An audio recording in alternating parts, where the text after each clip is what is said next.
So today I'm going to tell something more about like safe transportation and distribution of energy and how we use a satellite-based technology for doing that at Orbital I. As you all might be aware, energy is transported through a complex energy grid, and whether energy is coming from renewable sources or from traditional sources such as oil and gas, they all need to be transported to the end users. And at the same time, the largest challenge for transporting and distribution of energy are leakages. And then if we zoom in a bit on how these leakages are caused, we've seen that the foremost cause for leakages are external interferences. And with external interferences, you can think of excavation, digging, or building activities. So it's quite important to monitor your energy grid to see which activities are going on around this energy grid.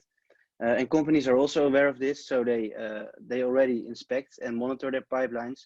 Currently, this is mainly done by helicopters or by field inspections. And yeah, as you can imagine, this is not very sustainable. This is not a very sustainable way of monitoring.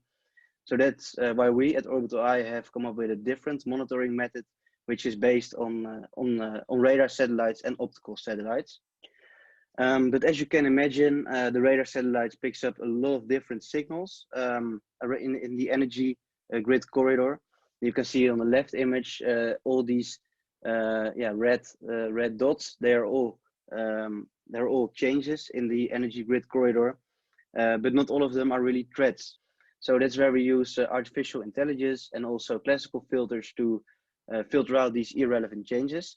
And in the end, this is what we see. So these changes could potentially harm a pipeline, for example. And if it's really close to the pipeline, then it's something we report to customers. The satellite monitors quite frequently. As I said, it passes over every few days, multiple times per week. So we can spot activities around the pipeline quite often. It's also a reliable monitoring service. It doesn't matter whether it's a sunny day or there's a heavy storm. The radar satellites always do their job. But of course, we also face some challenges in implementing this satellite-based monitoring technology. First of all, we face regulatory challenges. For example, if you look at Belgium, there the regulations specify that you have to monitor your energy grid either by helicopter or by car. So it doesn't leave room to monitor it by satellite. Then there's also the spatial and temporal resolution of satellites. But luckily, this is continuously improving.